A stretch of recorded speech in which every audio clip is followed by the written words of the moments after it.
Bonjour à tous. Je me suis remis en jaune. Je commence avec humour. Il semblerait que le jaune m'aille bien. Donc je vous remercie de vos compliments. Je reste donc en jaune, pas tout le temps quand même, mais aujourd'hui je le suis à nouveau. Voilà, parce que vous êtes nombreux à me dire que ça fait comme un soleil. Voilà.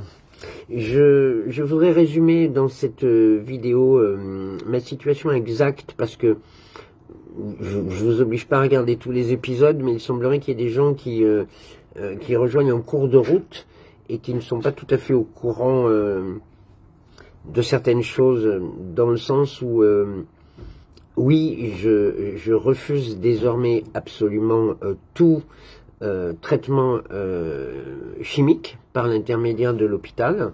L'hôpital m'a annoncé que la maladie était devenue incontrôlable et qu'il ne me restait plus que quelques mois à vivre.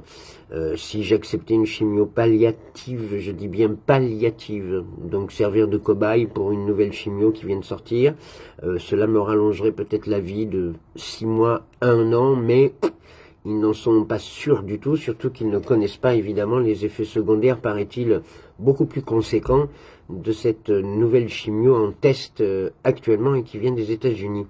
Donc je n'ai pas envie de me retrouver en palliatif avec une chimio. Et j'ai envie de me retrouver en palliatif de façon naturelle. Voilà. Je refuse également la prothèse œsophagienne que l'on a voulu, que l'on veut m'installer pour que je puisse manger mieux, parce que je maigris de façon alarmante. J'en suis toujours à 5 kilos en 16-17 jours, mais de 200 grammes en 300 grammes, ça descend toujours. Néanmoins, je mange, je ne suis pas bloqué. Je peux manger en espaçant mes repas, en mangeant des petites assiettes, en grignotant en fait toute la journée. Je peux manger ce que je veux. Voilà, donc je refuse la prothèse œsophagienne pour ne pas être emmerdé, parce que ça peut être une source de problème et je n'ai pas envie qu'on me rajoute dans le corps quelque chose qui ne m'appartient pas. Je souhaite que mon corps commence à se défendre de façon naturelle. Il y a eu plusieurs signes qui me font penser ça. Alors si je résume cela, c'est pas pour me répéter, c'est parce que je suis tout à fait conscient que je fais un saut dans le vide avec plus aucun traitement. Mais c'est là que je veux intervenir. Je ne fais pas aucun traitement. Cela fait 2 ans et demi, et particulièrement depuis 6 mois, que j'ai étudié un petit peu toutes les thérapies naturelles autour de moi, et je suis très sérieusement en train de m'occuper de moi. À savoir que je fais de l'acupuncture régulièrement, j'ai un kinésithérapeute régulièrement, pour des massages et des exercices au niveau du corps, du muscle. Je fais de l'éthiothérapie pour du travail thérapeutique sur les cellules du corps. Je fais de la bioénergie pour tous les 15 jours réguler l'énergie dans mon corps. Je fais de la médecine chinoise et j'avale donc des plantes avec de la phytothérapie. Tout ça en même temps, hein. Et je consomme le traitement métabolique du Dr Schwartz, le bleu de méthylène associé au lipoate de sodium et au Garcinia cambogia. Je consomme également du plasma de Quinton, qui sont des ampoules d'eau de mer, d'eau iodée, hypertonique. Je consomme également du marronnier d'Inde pour la circulation veineuse. Je consomme également les produits Beljanski, qui sont des plantes de Pao et de Ginkgo, quotidiennement. Je consomme également, j'en oublie, du desmodium pour le foie, et des pépins de courge pour éviter d'aller trop souvent aux toilettes, puisque le bleu de méthylène du Dr Schwartz a tendance à faire un petit peu plus pisser que d'habitude, et que j'ai dépassé les 60 ans. La prostate, c'est le problème des hommes de plus de 60 ans, on a tendance à aller un petit peu plus aux toilettes qu'avant. Voilà. Donc je vous dis tout ça parce que c'est calculé, hein, mon plan. Je suis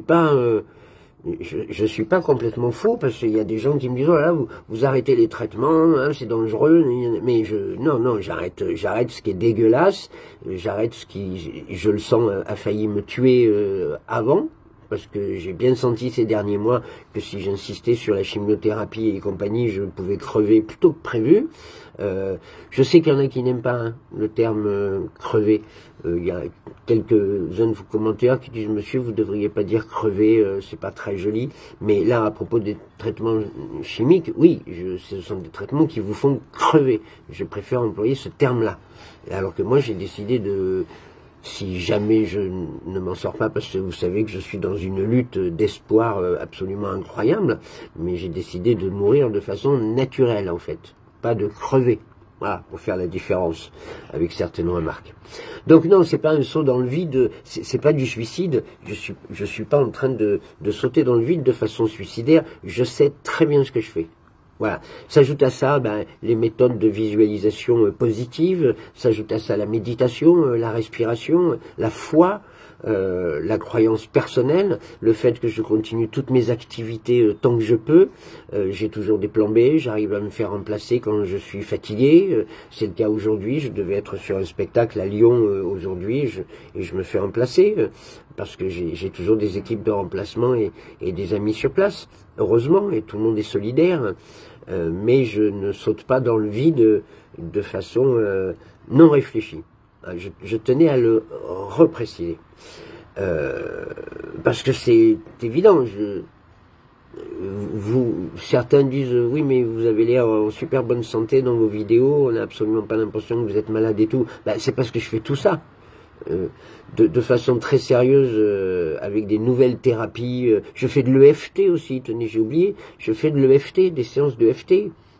Tout ça, c'est depuis février de façon assidue, mais il y a beaucoup de produits que je consomme déjà depuis 2 ans, 2 ans et demi, et qui m'ont bien aidé, mais qui m'ont carrément aidé pendant les 37 cures de chimio et les presque 50 cures d'immunothérapie que j'ai eues.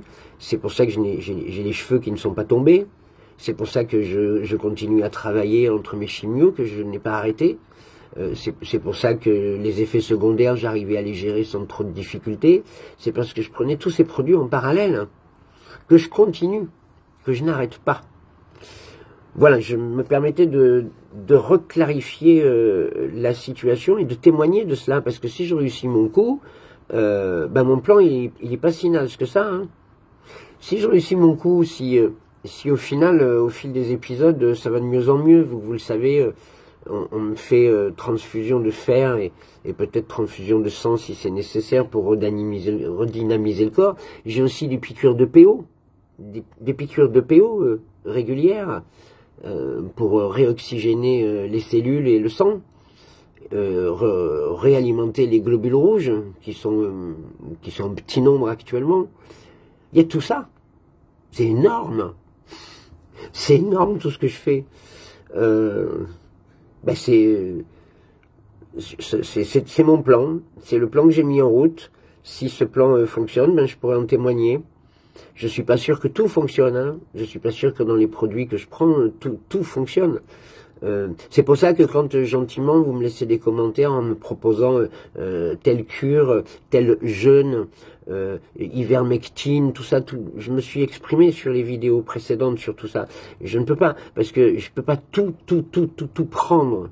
J'ai un plan qui me correspond par rapport à des thérapies naturelles sur lesquelles je travaille. Je travaille à titre personnel.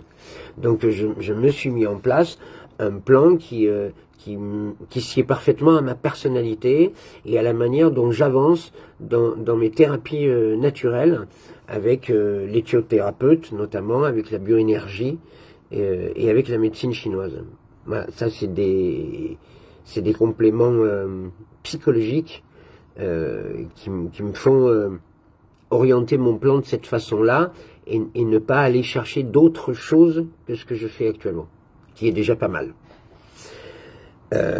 J'ai informé les médecins, j'ai informé l'hôpital Saint-Louis, j'ai remercié le professeur qui me suit et qui m'a suivi à l'hôpital Saint-Louis pendant presque 3 ans.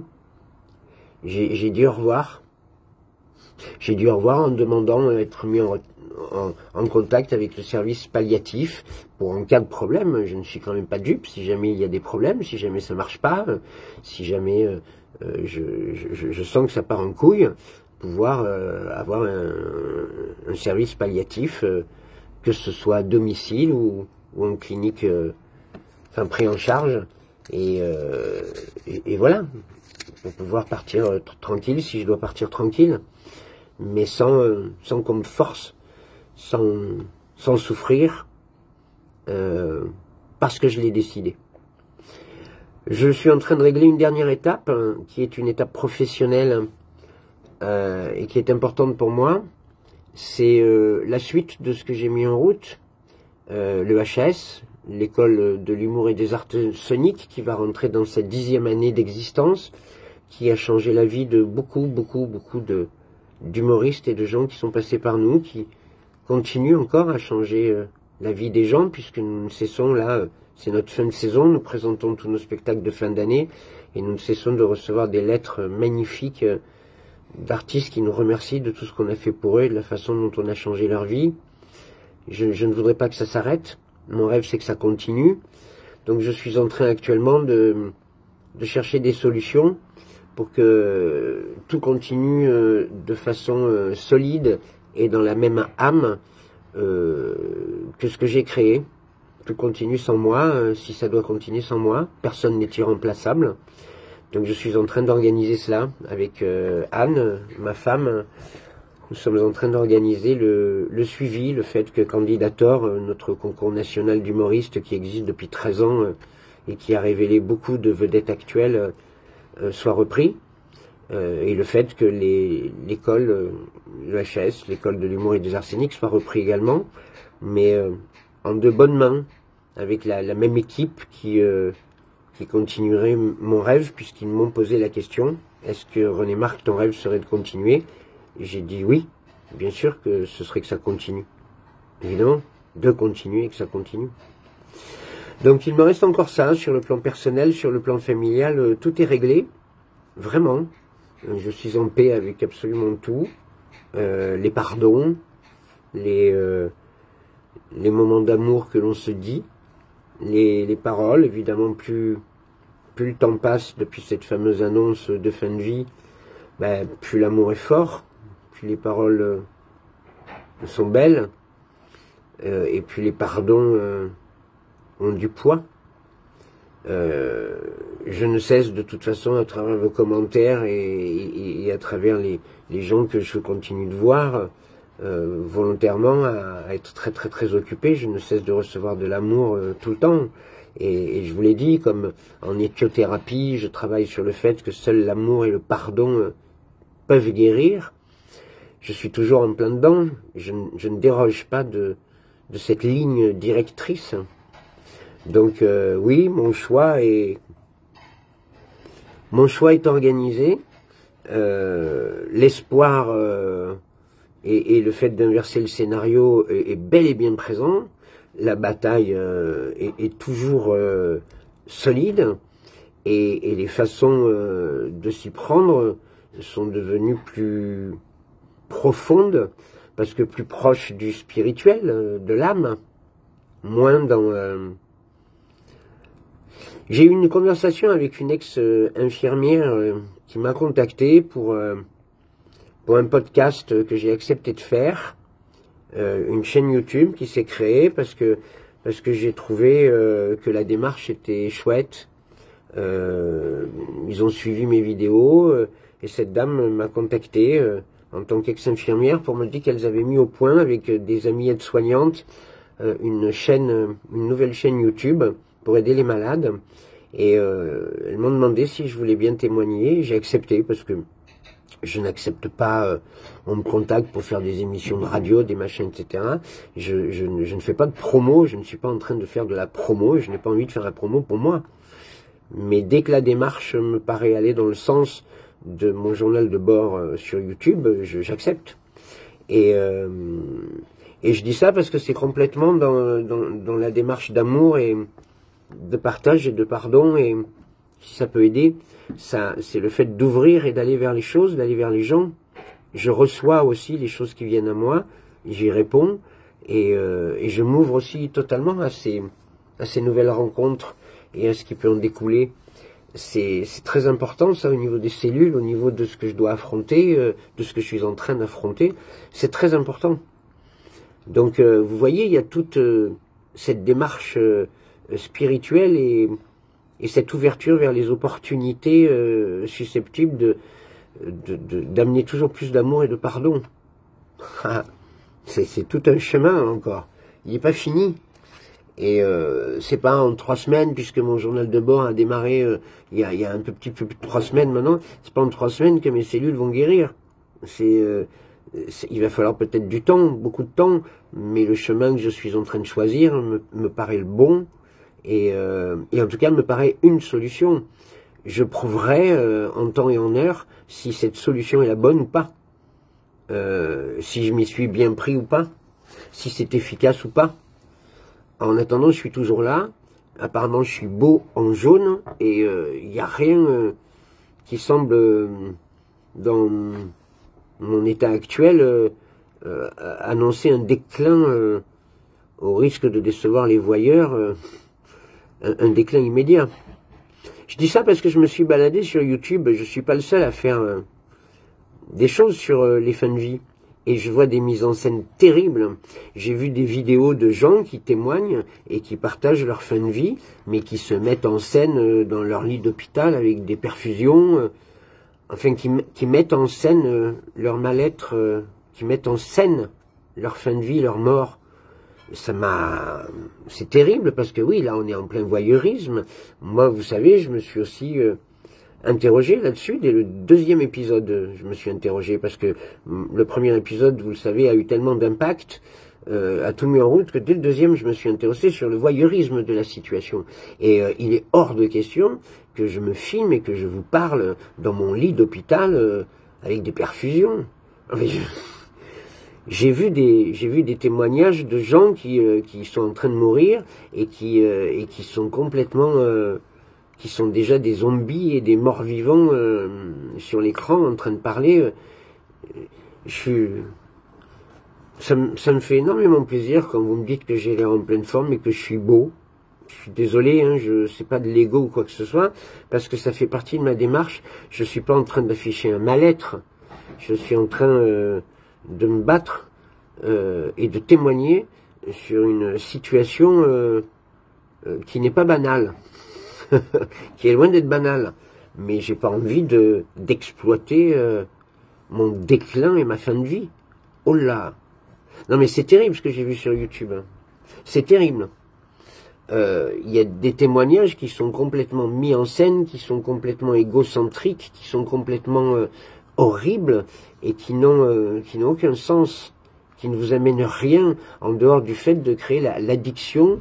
Ou de créer cette espèce de sensation de voir quelqu'un en train de mourir sur une image. Vous savez, c'est un peu comme quand on s'arrête sur le bord des autoroutes, quand il y a des bouchons là sur les autoroutes parce qu'il y a eu un accident et que le bouchon il dure 2 heures parce que les gens au ralenti regardent s'il y a bien une tête coupée, s'il y a bien des morts, s'il y a bien du sang et tout.